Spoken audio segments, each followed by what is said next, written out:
Somewhere different today.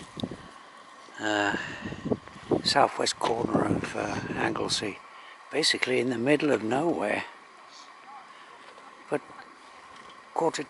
before 10 o'clock in the morning, perfect blue sky. But I'm going to use that word, surreal. This is surreal. As I say, in the middle of nowhere, and there's already huge car park, and there are already quite a few cars parked here. Yeah, Newbury Forest and Newbury Beach. Unfortunately, there's a breeze blowing today, which is normally the case when you're on the seafront. So that's it. Family walking trails. Can't quite see the viewfinder, the sun's shining in it. But that's it. I'm there. I'm going to walk along the beach for a while. And to Llanddwyn Island. How you pronounce it, who knows. Yeah, that's where my destination is. It's, yeah. So I'll go up there. Well, I could go along here, but I'll go along here.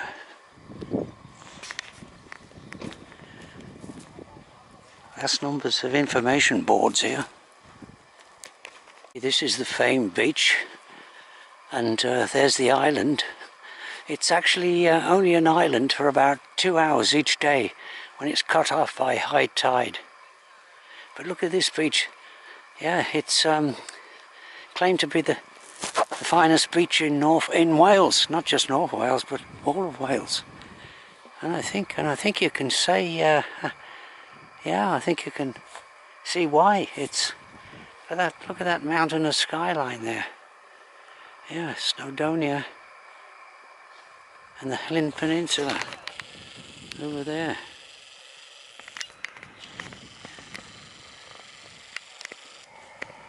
Of course, everyone's got the same idea as me. They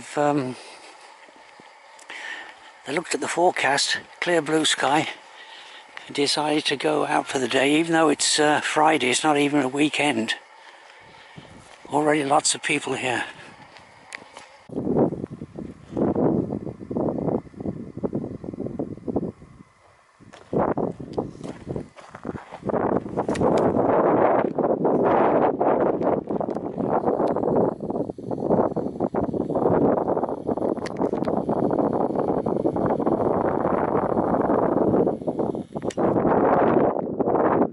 It's about a mile or so along the beach from the car park to the island.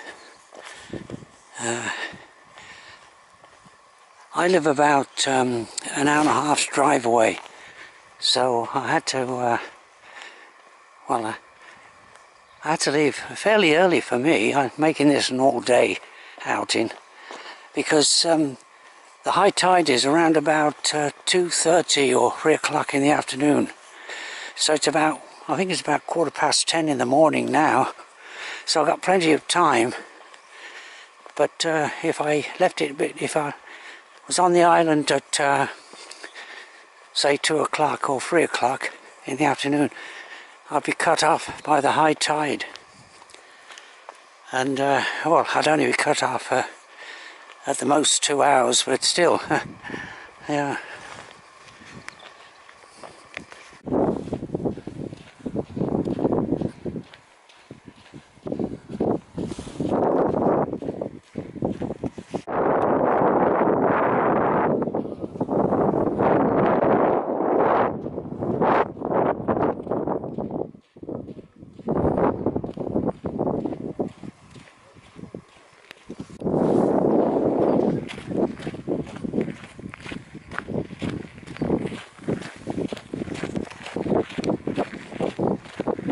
Reach the island, and this is where you have to cross when you're close to high tide, and the island gets cut off at this point, and there are some steps leading down to this crossing point to reach the mainland. Okay, so this extensive beach continues the other side. That part of the beach is that's empty because it's quite away from the car park. Yeah. Okay, I'm about to go onto solid ground.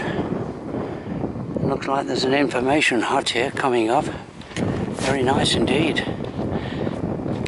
We are here, and information on this is the island's got some geological interesting rocks in it. It's roughly maybe not quite a mile long. So there and back with the ins and outs, it's about a 2-mile walk. Information here. There's the island.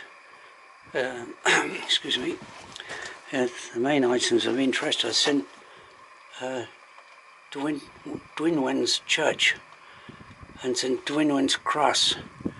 Of course, there's 2 lighthouses, offshore rocks. Yeah, and of course, there's St. Llanddwyn. St. Llanddwyn's story is about love, heartbreak, devotion, and magic. Yeah. St. Llanddwyn's Day, 25th of January, the Welsh equivalent of St. Valentine's Day. Okay, I'm on terra firma here. Just left that information hut.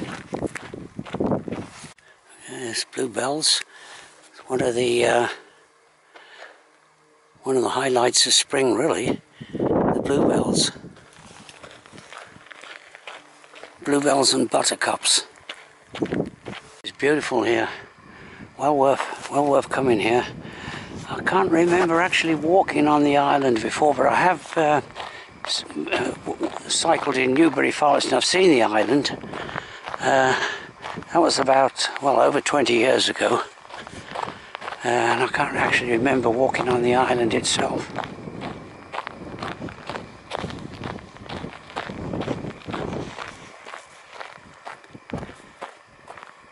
Excellent gravel footpath going on along this island.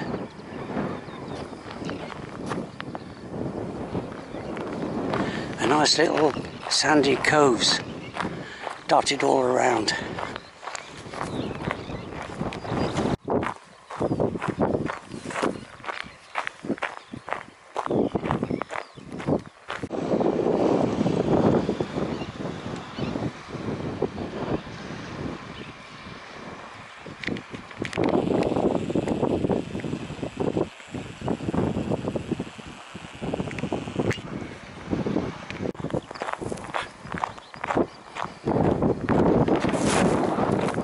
Approaching the more interesting part of the island. Up here, the church and the cross, and looks like there's more than one cross.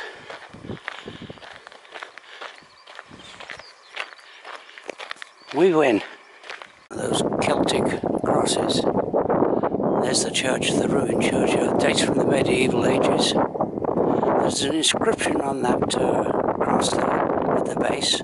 That's what the church looked like in medieval times when, well, pilgrims. It was one of those destinations where that pilgrims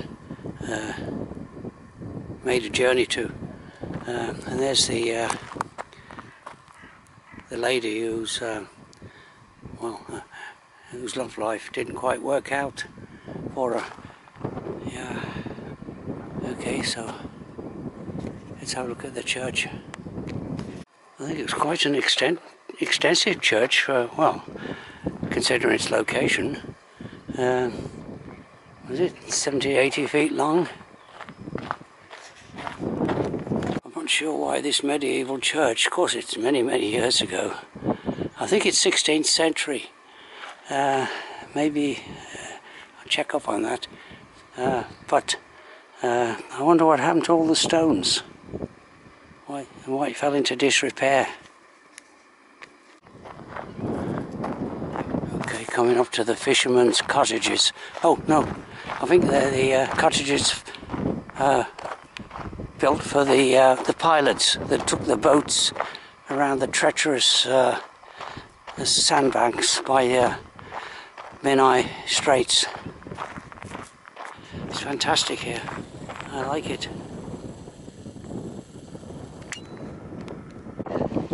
Nice spring flowers there. Don't know what you call them. I'm at the first light, one of the lighthouses. There's the fishermen's cottages over there. I had to cross on a causeway to get to this lighthouse, which in the blustery wind, for me, I have to well, take care. My balance isn't too good.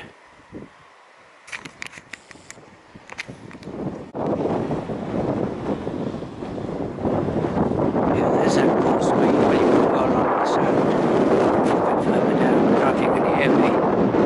It's more like a semi-gag. And there's the lighthouse. It's great here. And I think that's why there's so many people here, although it's not really all that well publicised in the tourist literature as far as I know. Okay, let's pay a visit to the second lighthouse. That was the first lighthouse was replaced with this lighthouse, more visible to the seafarers.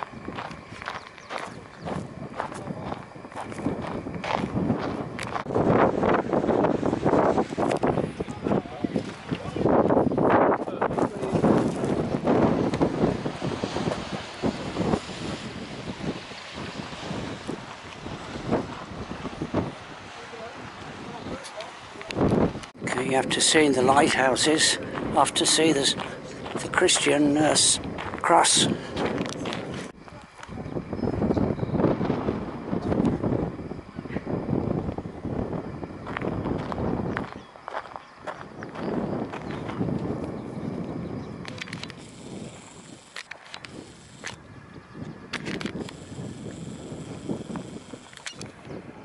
The interesting sights. Now I'm on the return half of the journey, but I do plan to follow these blue way markers to have a little walk through the forest. I'm on the return half of this journey, but here's something interesting. Instead of gravel, they use seashells. Look at this, hundreds of thousands of seashells. Can you see them up close? Yeah, they use those, a ready supply to maintain the footpaths. I recommend this as a tourist destination. It's walking, everything. It's fantastic.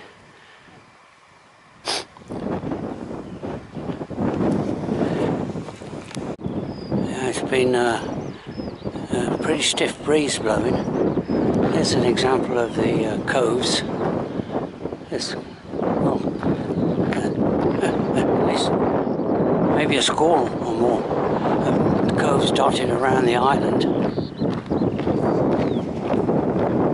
Across the, what do you call it, the, well, kind of like causeway, I suppose, where the tide comes up.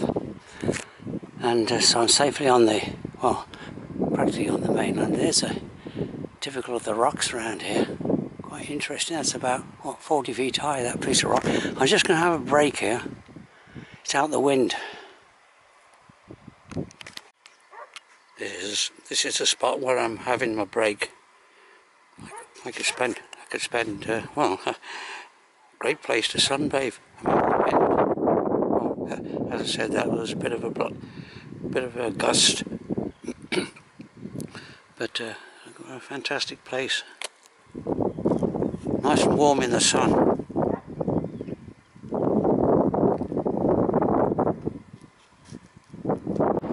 What I'm trying to do now is find the start of the blue waymark trail that goes through the forest back to the car park. It's the first time I haven't used the sponge, I think, over the microphone. I'm out the wind here, protected by the forest behind me. Okay, so I say goodbye to this very excellent location, Newborough Beach, with the Snowdonia Mountains as a backdrop. A marker of some kind, it's not the blue marker. So I'll continue up here, see where it leads. On the right tracks. Makes a nice change this, walking through these this pine forest. I think it was planted between 1947 and 1965 to stop the sands from blowing inland.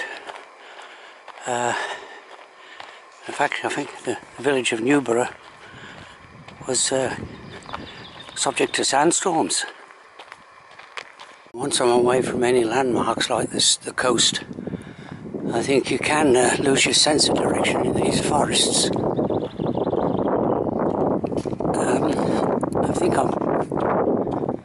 I think I'm going in the right direction. This species of pine trees have certainly done quite well.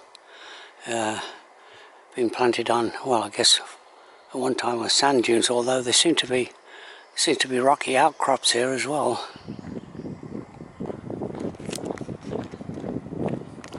It makes a nice change. Combination beach, historical island and forest walk.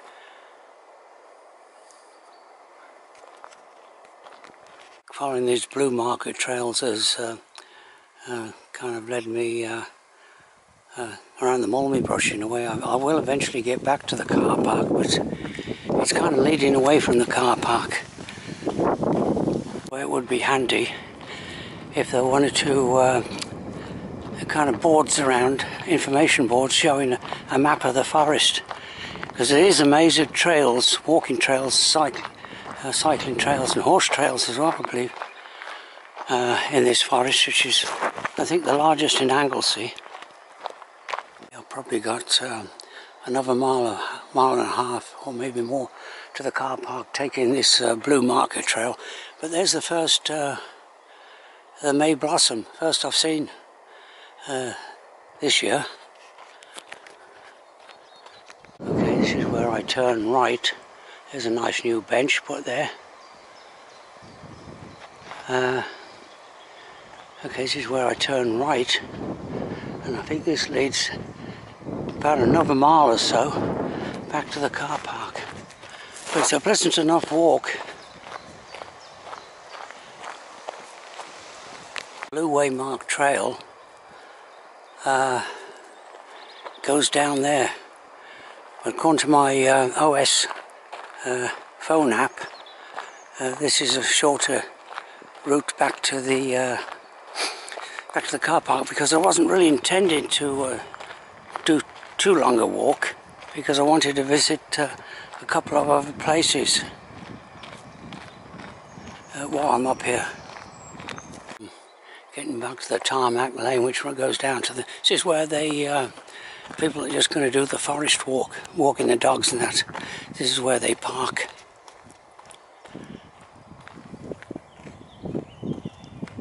I should have stayed on the blue waymark trail rather than come this way, because I'll be walking along, well, I won't. I think there's a footpath on the side, but this is the lane that goes to the car park. So it's hopefully not far now to the car park. Back in the car park, excellent. Look at this fantastic weather. It's not like this every day in this area, part of the world. This is very much the exception.